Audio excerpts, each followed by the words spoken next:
Hello, everyone. Welcome to another episode of the podcast Circle of Hope. My name is Valerie Hope. I am your host. And these conversations that I have on the podcast are really to support, to find out how people find support and guidance so that we have a life where we know we can thrive and grow. And we talk about all those connections. One of the connections for me, actually, my next guest, we'll talk a bit more about it, came up when I did a nonviolent communication course in Nairobi, Kenya, in spring of 2025. And I had the fortune, and George, you'll have to remind me exactly the context for how we met. But one of the memories that I have of you particularly were two. We would have at the end of our days to gather together in a small group and talk about what we learned, talk about our experiences, our highlights. And I remember, I think the very first time that you and I met, you were in one of those breakout rooms, that little breakout group that we had. Do you remember this? Oh, you'll Yes. have to unmute yourself there. There we go. Yes. Okay. Yeah. um, and so George, you're in Nairobi, Kenya right now. So first of all, that's where you're from, right? Yes. Okay. And one of the reasons, no, you can stay on off mute. That's good. One of the reasons that I wanted to invite you to this podcast is because shortly after we met the first time and we were talking in that small group, you shared with me that you were working on a program to help people who had been incarcerated find support, get connected with people, either volunteers or family members, to make sure that they stayed connected to their communities, so that when they came back out, they'd have an opportunity to continue or to deepen those relationships. And I just thought that was so fascinating that I wanted to talk some more about it. We didn't have a chance to do much then, but I was inspired to bring you to the podcast because I thought, well, wow, think about, the idea of thriving and growing under such difficult circumstances would be really fascinating. And so, anyway, first of all, welcome to the podcast, George. Thank you, Val. Why did you say yes? Wow, I said yes because I thought it is a wonderful opportunity to build real connection with you and maybe use it as an opportunity to encourage other people out there, those who might be watching or listening from wherever around the world. I think this is a good platform. So I felt I would use this opportunity to just speak some hope in the life of somebody out there. Speaking hope in the circle of hope with Valerie Hope. Yes. Thank you, Mr. George Orwa. I appreciate that. Thank you. So I'm just gonna put it out there because I think it's an important piece of how you and I also connected. And so in our initial conversation about the program that you were doing with the prison people that were incarcerated, you mentioned that it was your cousin that was incarcerated and that you were doing all these things to support your cousin. Later on, you shared with me that actually it wasn't my cousin. It was actually me that went through that experience. So it's a much more, it was definitely closer to home than you'd initially let me know. So let's start there. Let's start with one is, what is it about this, what was it about this program or this commitment that you have to helping those people who are incarcerated that you wanted me and others that were sitting around us to know? And what is it that had you say that it wasn't you, but was your cousin initially? Yes, that's a very good question, Valerie. Um, to start with, let me say that I am the chairperson of a community-based organization that is registered here in Nairobi called Safi Nyuolo Safi. And in Safi Safi Nyuolo Onofa Safi? Say that again? Safi, Safi Nyuolo Safi community-based organization. Safi Onofa Safi, Safi, yes. Safi is Swahili word for clean. Mm. Can you clean your shoes or your clothes or something? So Safi, Nyuolo Safi. Nyuolo is Luo. Luo is my local tribe. I am from a Luo community in Kenya. We are 42 tribes, so I'm from Okay. Luo. So Nyuolo is Luo. Luo, It means to okay. give birth. To be, Giving birth. to give back. Okay. Giving birth. Yeah. Giving back or bad? Yeah, giving birth. So Nyuolo Nyuolo. Safi, clean gives birth to clean. Oh. So the genesis of that name is we find people who are giving up in life and we give them hope. So we give them a rebirth. Huh. So I was motivated by the fact that personally I needed support because of where I found myself in. Yeah. I was incarcerated. So the moment I was out, I felt, how can I give back to the community? How can I serve my society? Hmm. Then I remembered how lonely, how sad, how frustrating, helpless, and weak people who are incarcerated can be. And that's what took me to prisons to support people who desperately needed my support. And not many people are willing to support them. Mm. But back to the question you asked, why was I not able to tell you that it was me? Why did I have to say it was my cousin? Yes, like I mentioned to you earlier on in our meeting, we were meeting different people in the same avenue, the same venue, and I didn't know how people would react to knowing that this person sitting next to me is ex-convict and everything. So I thought, let me talk to the management and let them know, because in that meeting, a nonviolent communication training, nonviolent to me is a tool where I can express myself honestly. And that's why I felt so disturbed when I didn't tell you the truth, because honesty is one core value that is so important to me. Mm. But I felt that I needed to protect my image because I didn't know how people would react to knowing that. And I needed to build trust because that is also important to me. Because ultimately I was seeking connection and I didn't know whether opening up would help me build or break the connection that I was seeking. Wow. But after I got to know you, after I got to know a few people, it was therefore then easy for me to open up and share the intimate details of what happened to me, like I did. Oh, that's interesting.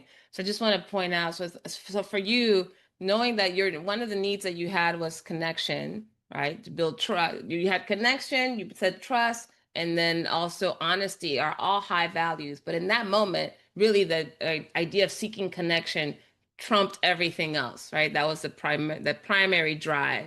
And because you were not sure, and we were just all meeting each other for the first time, you weren't sure about how it would land if somebody heard that, hey, we were going to be spending 9 days together and this person had been in jail. That might impact the rest of that 9 day, the ability to build connection. And so you waited until you got to know people a little bit better and there's more trust developed where you felt you could share. So when did you know that it was safer to share? Like, what was the moment that you realized, okay, I think I can be truthful now? Yes, after getting to know you and the rest and connecting with myself, listening to what feelings and emotions were alive in me, and being constantly nudged by the virtue of honesty, I felt, well, it is time to be honest. It is time to be open.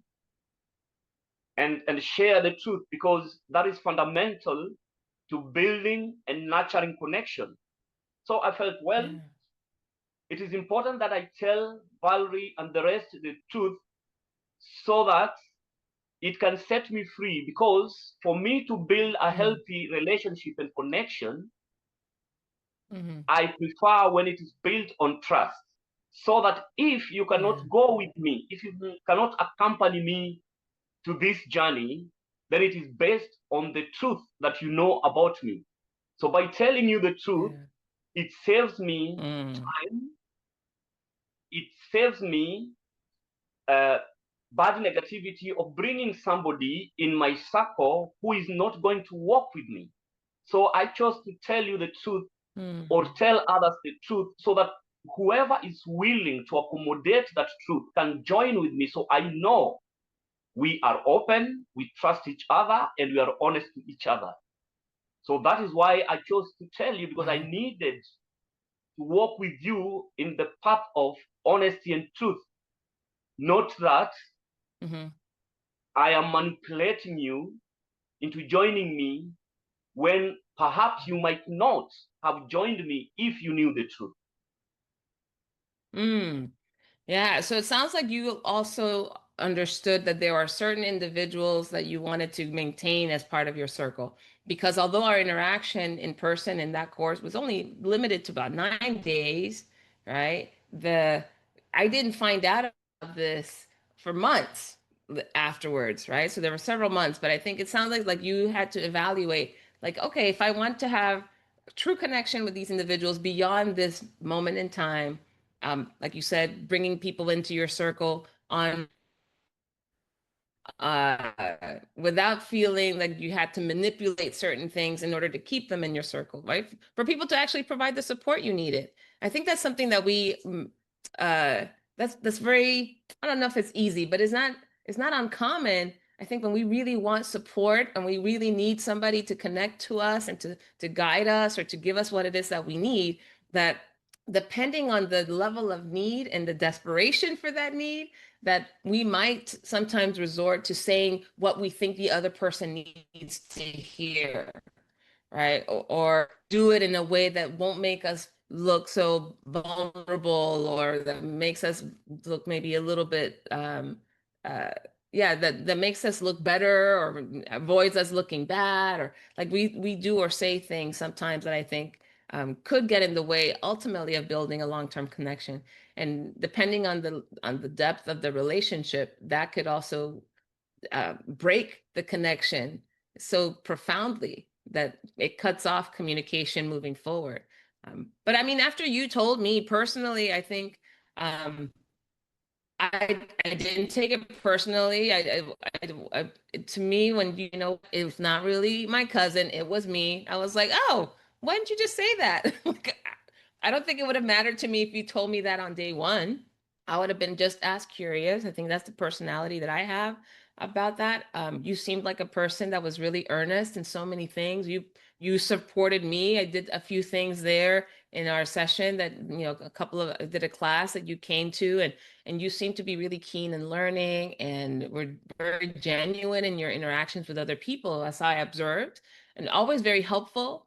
I remember the day that we went out to the the market, the Maasai market, and you were like the host of the group, making sure that nobody took advantage of us and making sure that you led all of us, to the vendors that you thought would be the best and negotiated on our behalf. I mean, there's so much that you did for us that I think all of those things definitely overshadowed. So once you told me the truth, I was like, okay, all right, that was unnecessary to lie about it, but whatever you needed to do, George. Yeah. I'm glad you took it that way. I'm glad you you listened to me, because I needed to be honest and truthful. Yeah. Because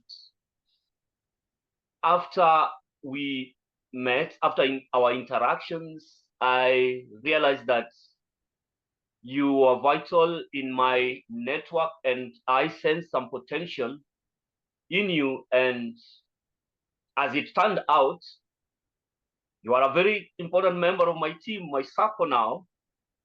And I'm sorry that I wasn't able to be honest with you instantly when we first met.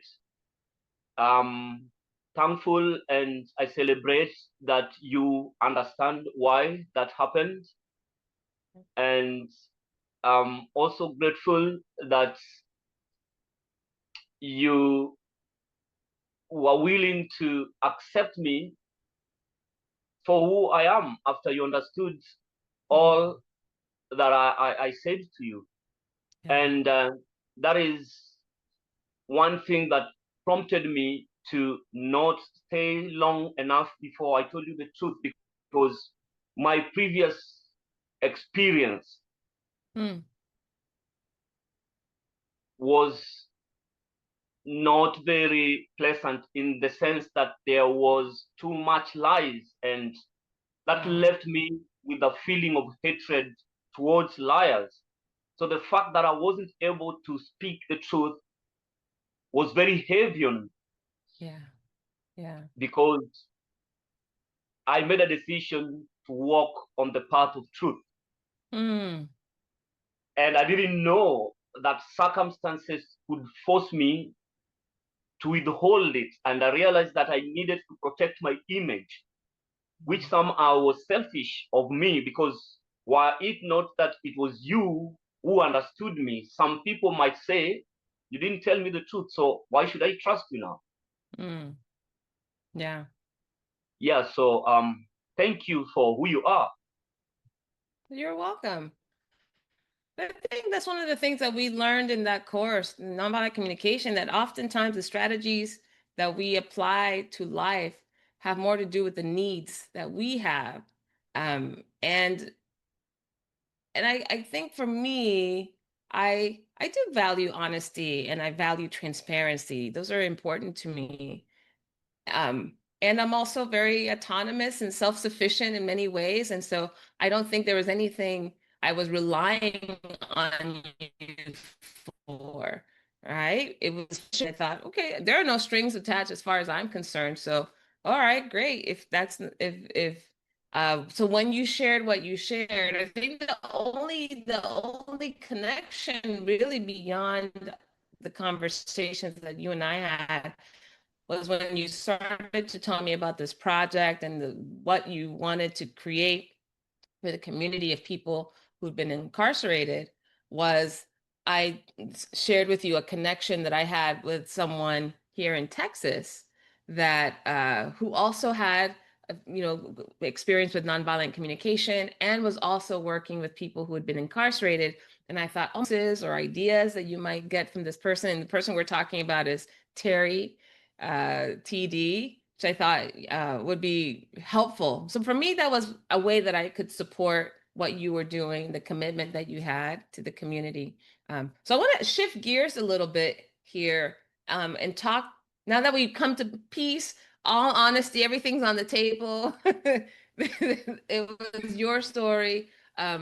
Because people might be left right now going, okay, well, what happened? He was incarcerated and then, he didn't share it. Now he shared it. Okay, so what? So talk to us a little bit about what was the experience of being incarcerated like, enough so that we get a sense of what's driven you to do something about it now that you've been out. All right. So give us a flavor of what was that experience, maybe a little bit of the circumstances around it and where it's led you to today. Yes, thank you for the opportunity to share this, Val. I can share this from several perspectives. One, how was it like? Nobody wants to be incarcerated. Yeah. And to be incarcerated 7.5 years is a long time. 7.5 years, you said, right? Yes, 7.5 years. Oh. Unfortunately for me, it was in a foreign land. It was in England. And this came soon after I had just arrived in that country. I just stayed there for 2.5 years. I just renewed my visa because I had stayed for 2.5 years. So it was the first time I was renewing my visa. I renewed my visa on the 3rd of August. Then I was arrested on the 18th of August. That is just Wow. 2 weeks after I renewed my visa. Mm-hmm. So then I thought I was going to come home when the police knocked my door. They were friendly. And I thought, well, this is what happened. This is where I was. And okay, they asked me, can you accompany me to the station? And they took me to the station and they were friendly. They were laughing. And I thought, well, England is a place where justice is called to them. Honesty, they mind people's rights. So it was a matter of just telling them what happened, and then I'll be going back home. But contrary to my expectation, it didn't happen that way. So I got remanded, and I had to wait for 6 months before I could go for my trial. Wow. Unfortunately for me, I was arrested on Friday before I could join college the next Friday. So I was arrested a week before I could join college, Canterbury College. So while I was there, I said, well, I was supposed to go to college to do maths and English, which would act like a bridging course before I could start my degree program, because I'd just come from Kenya with a Form 4 certificate. Form 4 is, in Kenya, you do Form 4 exams to go to university. So I didn't pass well enough to go to Kenyan University. So when I went there, I had to do a bridging course before I could start a degree program. Unfortunately, this found me in there. I was new in that country. I didn't know anybody. All those whom I knew were friends with my wife. So because my wife was a British citizen. Okay. So all those I knew were her friends in the church, at work, and everything. So the moment I was incarcerated, I lost contact with the outside. Because all my friends were my wife's friends, and without my wife, I had no friends. Because shortly you also told me, well, tell us what happened with your wife. That might help also for understanding.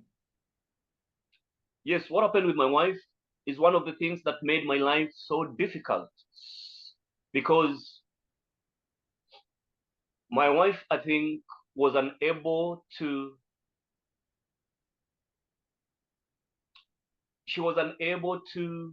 maybe control herself or wait for me. And she got involved with a cousin of mine. And as a result, she requested me for divorce. So we had to separate for her to move on and start a new relationship, because otherwise she wouldn't get engaged with another person while still my wife. So we got separated, and she got involved with my cousin.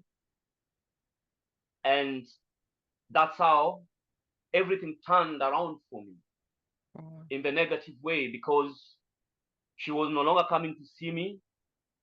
Nobody was coming to see me. And I think that is where I got the motivation now to give back, to see people, because I realized that there are so many people who had the same problem like me. They lost their marriages. And unfortunately, there were people who were disowned by their families. There were people from foreign countries like me who had no families to come and see them. So that made my life so difficult, because my parents and my siblings, they were all in Africa. I was all alone there, except for one friend of mine who stuck by me, who knew the truth of the matter and said, well, you're my friend. I know you. No matter how difficult the situation is, I will stand by you. And he did stand by me. He's still my friend. He's still in contact right now. So that was the last time I spoke with my wife. When I confronted her, because I wasn't offended by the fact that she requested me for separation. to move on. Okay. But I felt so sad. I felt so frustrated. I felt so helpless to learn that she had moved on with my own cousin, somebody like a brother to me, my best friend. That is what tormented me. Wow. That is what made me even think for the first time of committing suicide. I'm Really? sorry to say that. Yeah. Yes, because I couldn't imagine that my very good friend who had just promised to be there for me, support me for the rest of the time I would be in there, a month ago would suddenly ask for separation, and not only to move on, but to move on with my own brother.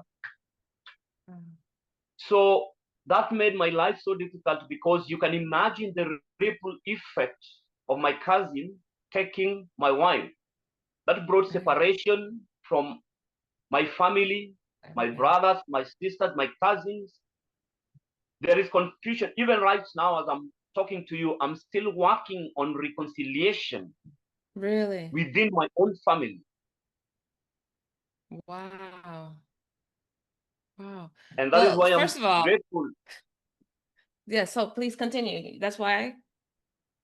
That's why I'm grateful to the connections that are made, because the connections that are made have not only helped me mentally, psychologically, physically, but they also improved my skills. For Mm. example, the training where we met with people who are skilled, say, for example, in offering empathy, Yeah. in empathetic listening, Mm-hmm. in reconciliation, in Yeah. mediation. So the connections that are made in that sense have enabled me, have equipped me with the skills to reconcile personally with my family, something that I'm Ooh, grateful for. what a gift, George. What a gift. I mean, I can only imagine in such a time, like a dark night of the soul, dark nights, years of the soul, really what you're talking about, to have been incarcerated under the circumstances that you were for 7.5 years, and a month into being incarcerated, to lose the touchstone, the lifeline that you had to the outside world, your wife, to another family member. And that all of your social connections were hinging on her. That I can just imagine how devastating that is. And the fact that it's, how long has it been now since you've completed your term in jail, in prison? How long has it been? Yes, it's almost a year and a half now, because I was out last year on the 24th of January last year. Okay, so you were out on the 24th of January of 2024. And you said now you're still building, rebuilding, reconciliating relationships with family members because of the fallout of all of the things that happened since the divorce to now. So again, Yes, I mean, when we're talking about connections and growing and thriving, it sounds like a lot of the work in order to build or rebuild some of those, you had to do it from within. It sounds a lot like there's some rebuilding. So walk us through a little bit about, okay, so you're now incarcerated, you've lost your wife, you are like on an island basically without connections. You're literally on an island because you were in England, right? Away from your friends and family and any other support systems. What and how did you manage to fulfill the connection that's so important to you while you were there? How did that go? yes. Oh, that's a good question. Like I said, I can approach this from different perspective. One, my faith, because when all was gone, when the person Mm, that I loved and trusted and the hope after she promised to be there for me was gone, I realized that only my faith could help me. I mm, prayed a lot. I spent time with my Bible. And from a biblical perspective, I realized that whatever happened to me had a reason. God had a reason for allowing what mm, happened to happen to me. And so I asked God to reveal to me what it is that He wanted me to learn from that entire experience.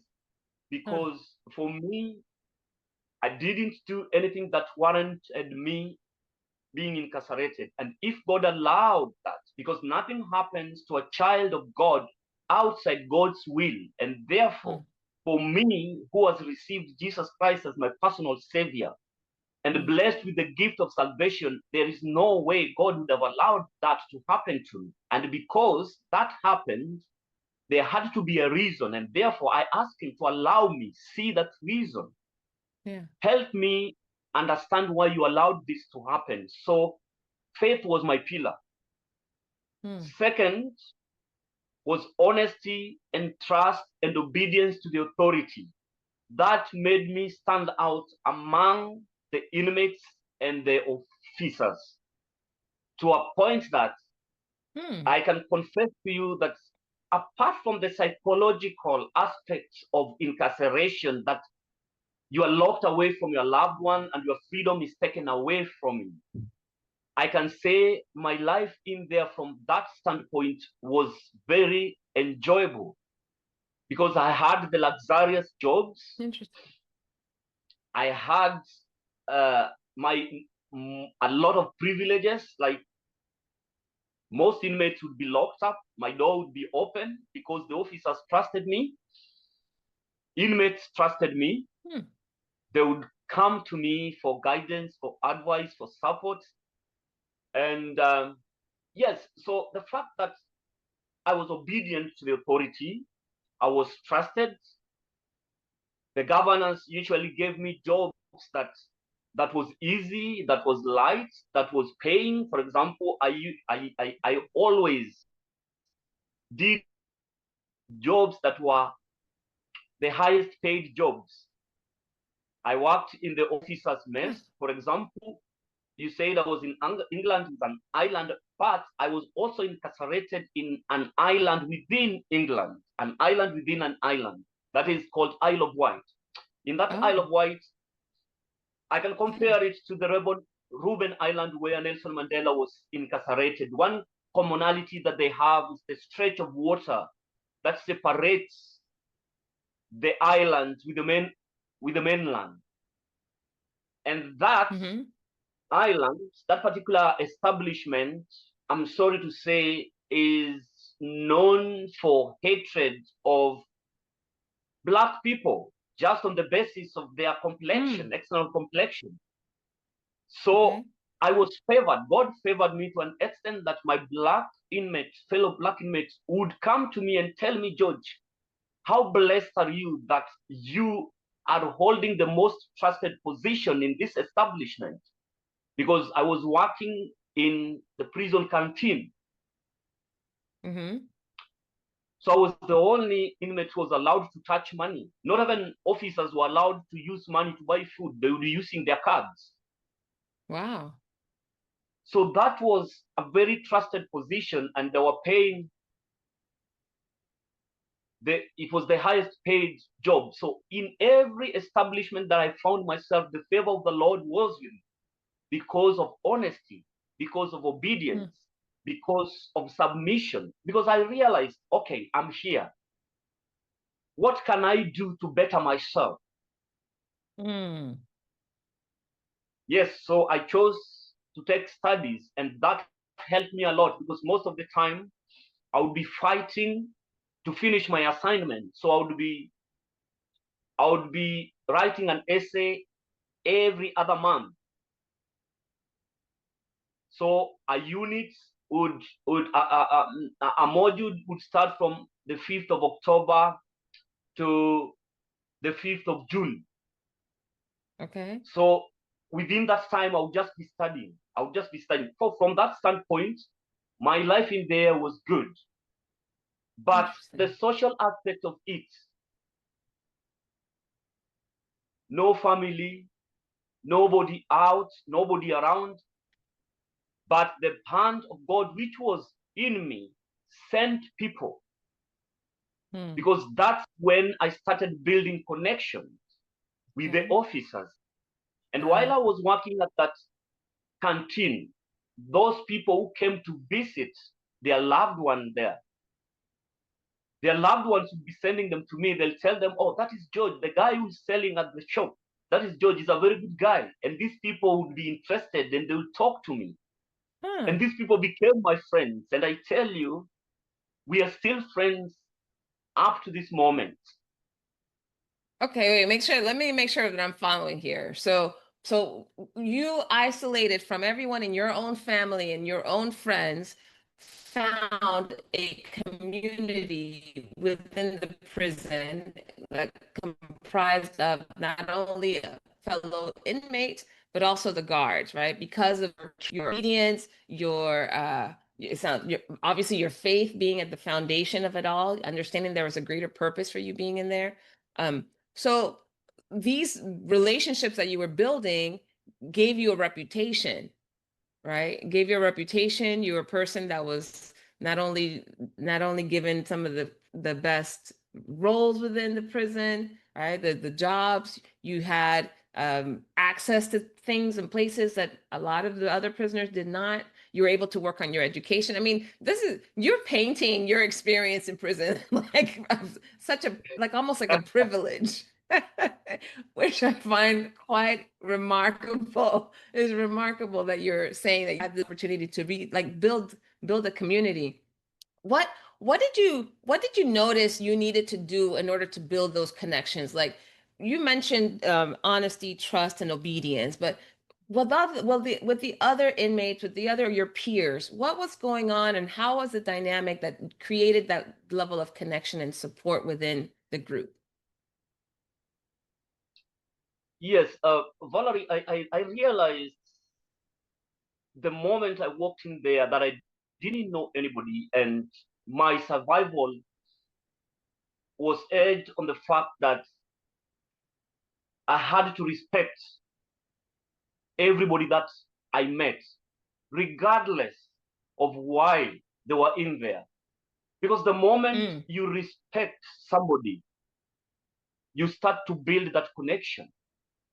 So first, yeah. I didn't care whether they were young inmates or old inmates. For me, those were just human beings who probably Mm, had a need and took a wrong strategy to meet it, and therefore they landed in it.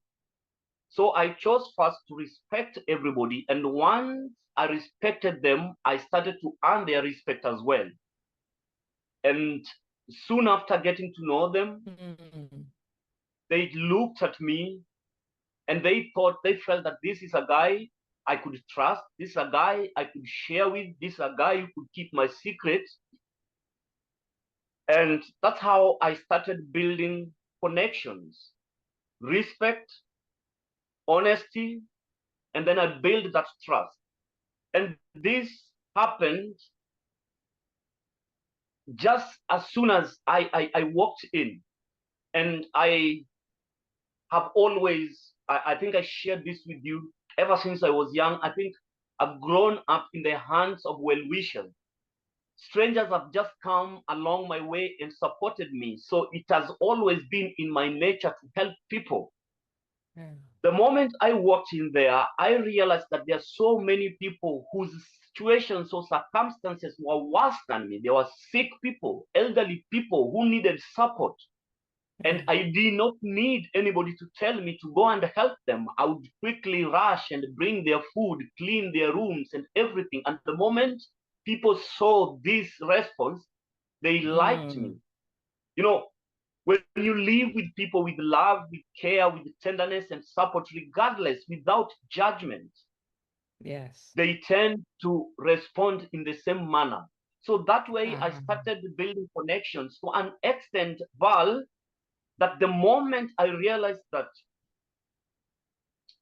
my wife was divorcing me to move on with my cousin, I remember I had a very heated conversation with her on phone. And you know, in there we have phones okay. that are monitored, the booths. So you go there, wait for one to finish, and then you call again. I remember I Okay. had this heated conversation with her, pleading with her, asking her not to leave me and all that stuff, to an extent that I started feeling sick. But when I left that place, went to my room, feeling sick, and I remember the body sensations that I had that particular moment. I was sweating, I was diarrheaing, even though I was not sick, that because of stress. Yeah. I realized that I started developing eczema, rashes on my body. I was sad, I was weak, I was frustrated and helpless, but still, the connections that I met, the respect that I had from fellow inmates, they were still coming to my cell and will still pray, and they will tell me, George, I need this support, I need this support. But they didn't know that I was suffering inside because I did not share this with them. Really? All I was doing was just pleading with God, give me the strength to pray with them. Give me the strength to listen to them because they needed me. So empathically, I chose to be present for them regardless of how I felt. And that was the strength of the connection that I made in there. And that is the power of God that I met with in there. Oof. Okay, you're like, this is like a sermon. You're giving us a sermon right now, George. Okay, okay. So in this moment that you physically were the manifestation of this break in your relationship, right? Showed up in all sorts of different body conditions and symptoms. And even though you didn't tell anybody what was going on with you, they were still coming to you. You put that to the side to help them. I mean, but I get and I sense the level of responsibility that you had at this point now. You're helping people who needed help. You're cleaning and praying with and helping in a lot of different capacities. But why didn't you tell anybody? It sounds like they also were there to support you, right? Is that not true? That's true, yes. And they supported me in so many ways. Unfortunately, I knew that in as much as I built these connections, but sometimes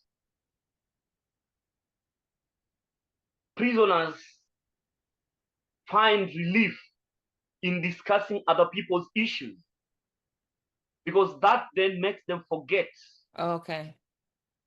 Their own. their problem. So I didn't trust them enough to share with them what I was going through because I believe, Valerie, that be able to keep somebody's secret is a gift from God, and not many people have it. Mm. And I'm responsible for the information. I I am only responsible for the information that somebody has given me. So I choose Mm. to keep the secrets that my friends have shared with me. But I was not sure whether they would keep my secret. And that is why Oof. I didn't share with them. Oof. Oh my, but for 7 years, so in the 7.5 years, no one knew that you had gone through this divorce, that you had, because I mean, shortly after you said that heated conversation, you had all these symptoms. So, and then what? How did you prayed? It sounds like, having God in your life created a sense of strength, enough strength, anyways, to put your needs to the side. But for 7 years, no one that you were incarcerated with knew what you were dealing with. Mm, I think in as much as it was it was painful, I nobody Mm-hmm. nobody because on the wall of my room I had a photo that I'd taken with my wife, and whenever Okay. everybody walked in, they admired that our photo, and they knew that she was supporting me, and that is why probably I had the strength Oh no. to support them. So I struggle to understand how would You they. lied to them. You lied to them. Well, Did you take it I down when they left the cell? Did you cover it? You're like, I can't look at you. Oh my gosh. well, Val, I think Sorry, I know the it's not Bible tells funny, us. but I can't. I know it's not funny, but I just can't get the image out of my head that here you are in the midst of a divorce. Somebody ran off with your wife ran off with your cousin, and here are all your friends coming into the cell going, "Oh gosh, your wife is so beautiful and she's supportive of you," saying all these things, and inside you're probably enraged or sad or whatever the grief that you were dealing with. So did you cover the picture when they left the cell, or did you leave it up for 7.5 years, George?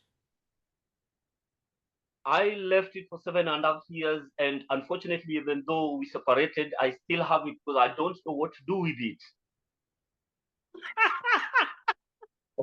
Wait, it. okay. So let's bring people to the present now. So um your divorce was finalized. Your ex-wife now married your cousin,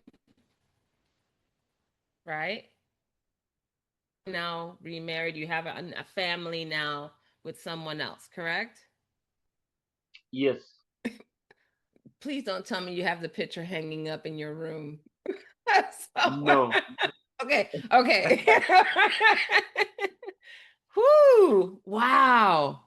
Wow, wow, wow. Okay. I I still cannot explain where I got the strength, but I believe it was God because Yeah. in the depths of my pain and my woes and my suffering, a friend, connection that I'd made, Yeah. he looked at me and he said, George, you look so sad. Are you okay? Hmm. And I said, yes, I'm okay. But of course, I don't want to be here. If there is something you can do to get me out of this place, I would feel better.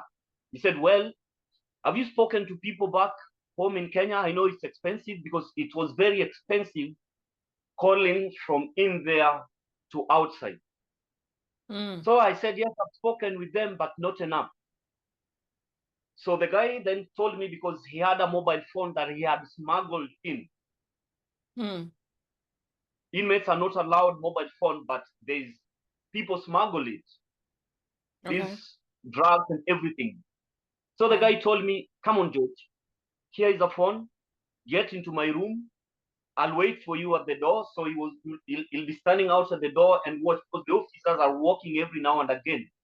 Because you never know what people they Hmm. could be smoking, bang, or doing drugs anywhere. So Okay. the guy told me, go and call your people.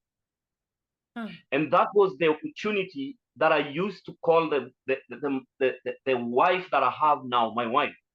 Oh. Because my wife, this is the girl of my youth. Hmm. I realized that my marriage ended because I was not committed to my marriage, Val. Hmm. I was not committed to my marriage because I realized that I was not in love with my wife. Oh wow. And I realized that now I can tell you, looking back, I realized that I was selfish Hmm. because I had left the woman of my life back here at home. Oh. Just to get you up to speed to what happened that I got there is I think I was frustrated with life after high school, trying to find what to do. And I was living with my girlfriend, who is now my wife. Unfortunately, it Hmm. was not our life together was not supported by our parents because our parents wanted her to go to school. Okay. So immediately we started living together. She went to their place to continue with her studies. So I felt lonely and I needed somebody to fill that hole. Hmm. That it is then that I met the lady who was in England, thinking I that she see. could fill the hole. And because of the economic circumstances of my family and everything, I thought it was an opportunity for me to improve the lifestyle of my people. Okay. So for me, I found an opportunity to improve the life of my family while also improving my life in the sense that I'm getting married. Mm. But when I went there, I realized that this was a wrong decision. Mm. So in as much as I met a loving lady, very committed, very Christian, morally upright, and wanted to settle, I couldn't offer that. Mm. So that is what contributed to my marriage breakdown. But the moment I was sad after she divorced me and moved on, I used that phone to call my wife, who was in Mm. Kenya, because To I had call her number on your first girlfriend, the woman that you lived with before you met the woman that you married. Okay. Yes. Got So it. when I called her,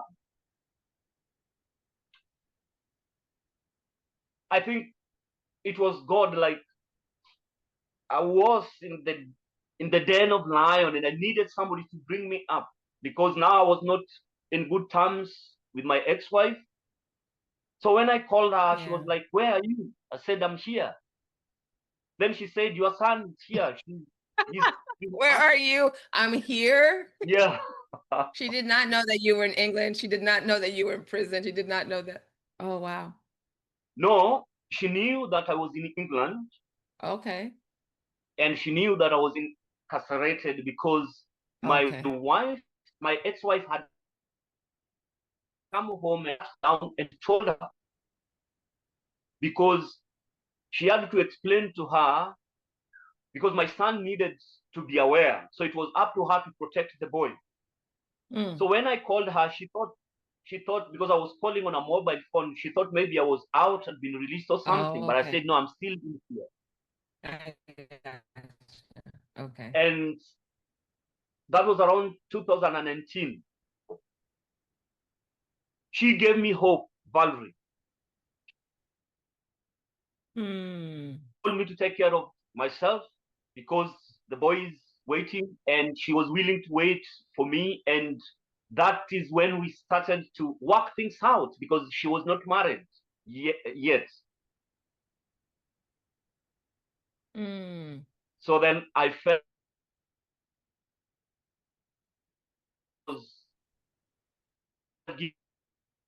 a chance because she was willing to for me. She was willing to work things out with me, and so I felt alive again.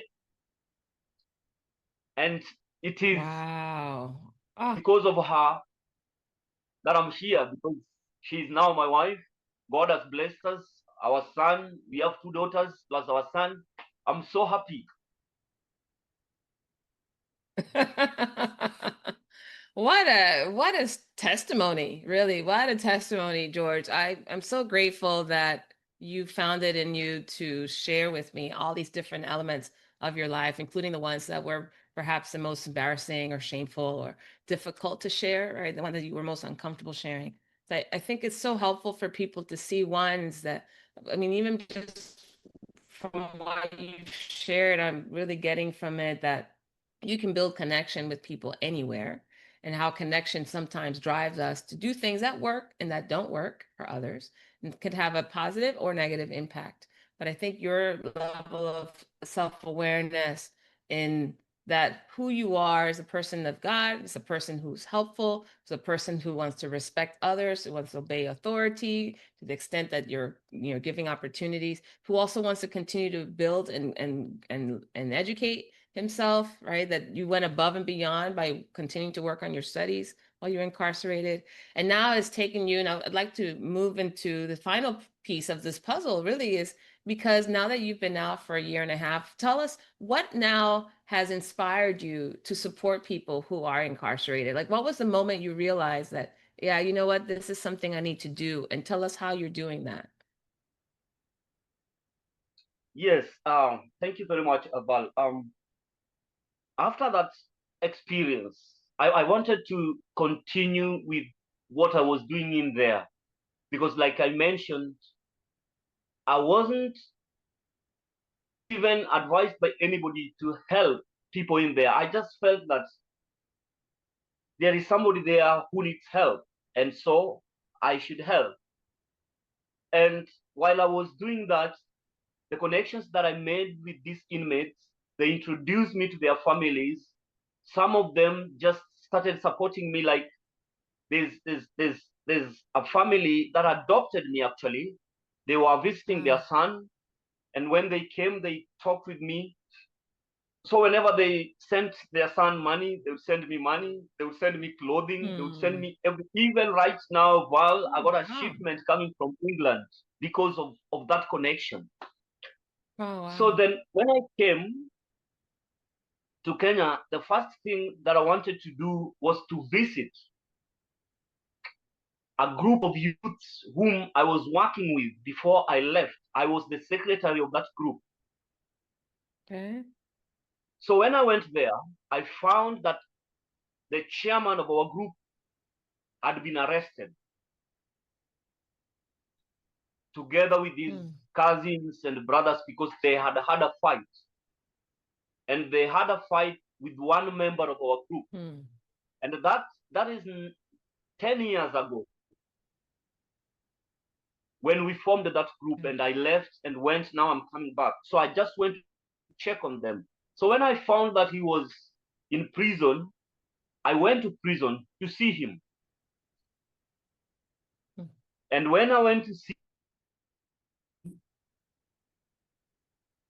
I've never been to prison in Kenya, so I didn't know what the conditions in Kenyan prisons are, in as much as I had an imagination of what it looks like. But when I went in there, it was so bad. Oh, wow. Even to speak with them, you would speak to them through some holes, as opposed to where I was, where there is some space, there is a room, there was a complete difference in the way these people here were being treated. And the food are poor, the health facilities are poor, everything. So I felt like, no, something needs to be done. Something including talking to the officers and highlighting the issues of these people, because you can't just put people, say for example, the cell that in England you would be finding 2 people. Here there are 40 people. 40 in one cell. 40 in one cell. A cell that is only meant for 2 people in England occupies 40 people. So these people are crowded. There's no event. There is nothing. So I sat and asked myself, how are these people feeling? What do they need? What support?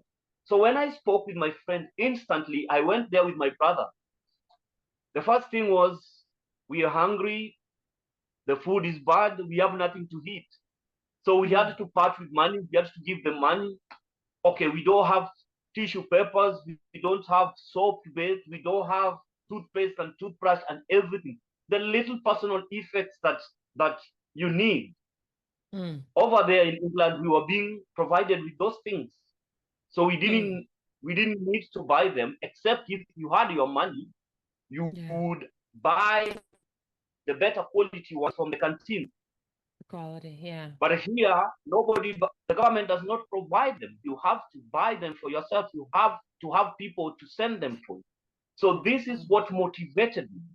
So I had to approach the authorities and introduce myself to them and tell them my motivation of wanting to do this. So yes, I had to approach the prison authorities and talk to the governor. And he sensed that this was my passion, and I needed to do it. So yes, luckily, I was given permission. When I went to visit my friend, I went again now to start meeting complete strangers, just like complete strangers met me when I was away, because I needed somebody to to come visit me, because when you're all alone and you see other inmates, their parents come, their friends come, you remain, you're left alone. That alone causes stress, and if you're not careful, you can find yourself depressed.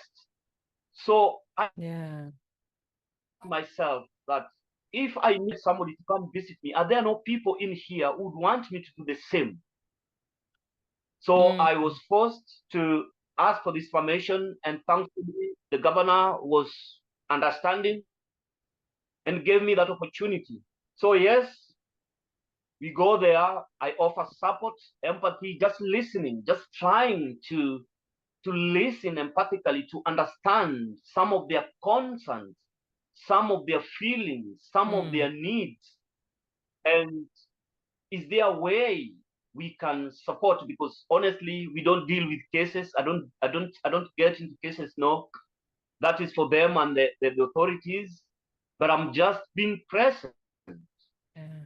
You're providing them And with that the is now human where needs. the connections and the circles. Yes. Yeah. So I just be present for them, listen to them, like they are somewhere there. Nobody from their families know that they're there. They've people been reported lost. So we might ask if they have any requests. I'm here, nobody knows that I'm here. I come from such a place. Is it possible that you could trace our home and inform my people that I'm here? That is one of the supports that we give. I'm here, nobody visits me. I have no personal effects. Well, through our group, the circle of our friends, of our network, we offer support. We give them personal effects. And then, most important, we pray with them together. We encourage them, because some of these people just need somebody to listen to them, to feel that their need for understanding is met, to feel that their need for validation, to feel that there's somebody who is not judging them, to feel that there is hope, they can be given opportunity. So that is basically beautiful work. Just beautiful work that you're doing, George. I think this idea of having had a personal experience where you were isolated in a different country, so far away from home, and you found other inmates, their families adopted you and supported you. And now that compels you to be back home in Kenya and provide that same level of support and even more that is needed, right? Because the conditions are much more challenging. And so if there are people who listen to this episode that either want to create that environment in their own countries or their own communities, or want to support and contribute to yours, what resource, what abilities do they have to connect to you or to connect to your mission? Yes, I think like I said, this is a good platform for connection. First and foremost, this to be able to do this, for me, it's like a calling. It is my passion. You must be willing to be there for someone. And for those who might want to join with us, I think we need the support, because this is not something that I can do as an individual. It is not something that just a community. It's a collective responsibility. So yes, for those who might want to team with us and support, whether they want to help people in their countries or join me here in Kenya and in Africa, I think they might get my contacts from you. But of course, one has to be willing to be in somebody's shoes, to deny themselves, to sacrifice. Like, say, for example, when I started this, I only had support from my wife and my brother. Mm. So there would be the one who would be And contributing this, some just to little be money. clear, this is your current wife and your actual brother, not the ex-wife with the cousin that seems like a brother, right? No, the ex is gone. Her story Okay, is ex gone. and cousin are gone. That's not who you're talking about. You're talking about your actual wife today and your brother. I want to make sure that's clear because I didn't want people to get confused. Got it. Yes, yes. I'm now happily married with All right, the girl of my youth, and got it. I have the support of my wife. I have the support of my siblings Yes.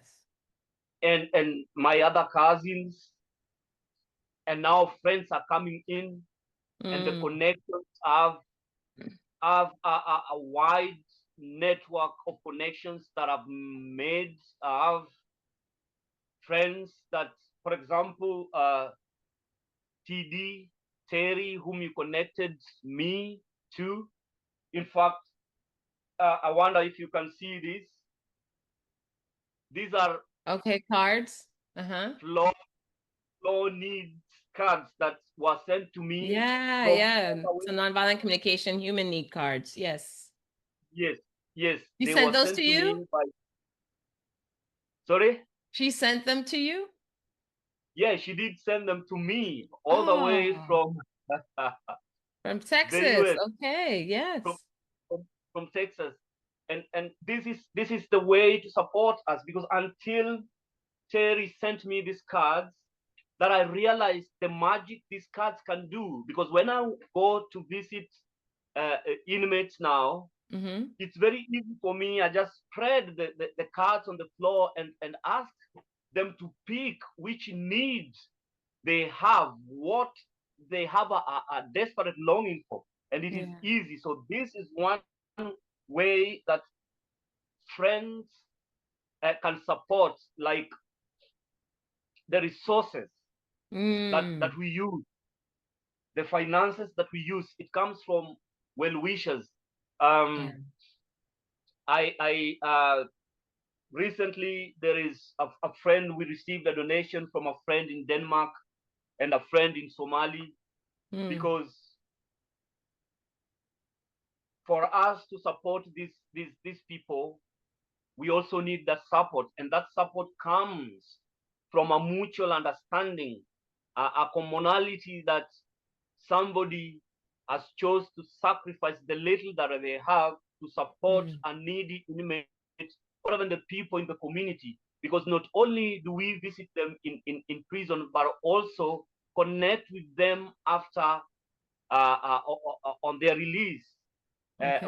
We try to make sure that we connect them to potential employers, because once they come out of that place and there is nothing to constructive for them to do, it becomes difficult for them to cope in the community. Mm. So yes, we Yeah. are appealing to well wishers and friends to join up and support in whichever ways, whether it is in terms of skills, those who are knowledgeable in trainings like mediation, reconciliation, Mm. all those aspects of support, wherever they are, if they're available, we are welcoming people to join and help us.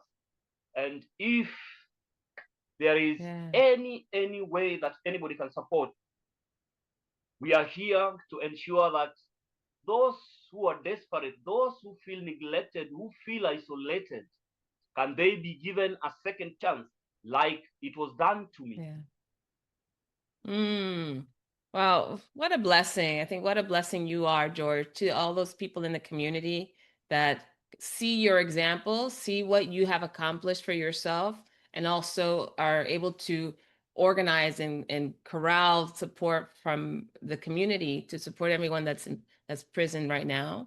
I think what you shared is such an inspiration Right. So for anybody that might be listening who says, you know what, I could do this in my community too. I've had a similar experience and I haven't been giving back. So I think that's such an important piece. I know the times when I feel compelled to volunteer or to give of my skills or my abilities is because I know how to contribute. We're also not only responsible for asking and getting our needs met, but also helping other people fulfill their needs. And it sounds like that's exactly what you're doing. And so I'll make sure I put your contact information here. So in case people want to connect with you to either ask questions and get some support or direction from you, or to contribute to the work that you're doing, whether that's sending, materials, whether, like you said, some professionals that have some experiences that they could support people in teaching or guiding, or even some material support, whether that's through donations of some sort, that they can reach out to you. Yeah, any final words as we wrap up our time together here, George? Yes, thank you very much once again, Val. I just want to say that I'm grateful for your support. I'm grateful for your willingness to listen to me and to give me this opportunity. I just want to say that uh, I was inspired by a speech which was made by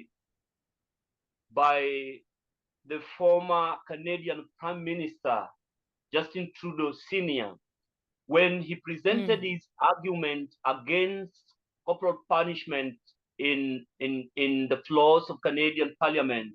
He argued that we mm, cannot be a society that uh, uh, takes someone's life because they've taken somebody's life. Justin was arguing mm, that killing somebody because they've killed another person does not suggest that that is a just society. But a just yeah, society is a yeah, society that gives people a second chance. So for him, he wouldn't mm, argue for uh, capital punishment, but a life sentence so that somebody can be given an opportunity. I believe that those who are incarcerated, some will not come back because they're doing life sentence, but some will come back to the society. I believe that they deserve a second opportunity because not everyone, my experience taught yeah, me, Val, that not everyone who is there because they committed crime. Some are there because they committed crime and they regret it. But some are wrongfully incarcerated for reasons mm-hmm, that only God understands. And I believe these people need mm, a second chance. yeah, But yeah, even if we do not want to give them a mm, second chance, how would you feel living next to a criminal who is not rehabilitated? Would it not be mm, a good thing that we support them in their rehabilitation process so that after they are released, they can live as productive members of society and responsible? yeah, It is for this reason that I choose to support them. And I urge people around the world, wherever they are, to have a space for people who have been incarcerated, because I know some of these people wish that they were given a second opportunity. There is this perception that mm, once you are a convict, you are a bad person and you don't need yeah, to live with people. My experience is contrary to that. Some of these people mm-hmm, need and long for a second chance. So I urge yes, people to look at these people as human beings who messed mm, up, who chose wrong strategies to meet their needs. And they mm, need guidance, they need support. And I urge people to give them a second chance because mm, were it your brother, were it your mother or your father, would you not want them to be given a mm, second chance? So let us look at yeah, these people with compassion, with empathy, with mercy, and show them love. And that way, I think we will have a productive society, a community where people live peacefully side by side. This is my appeal to people. And thank you very much, my mm, friend.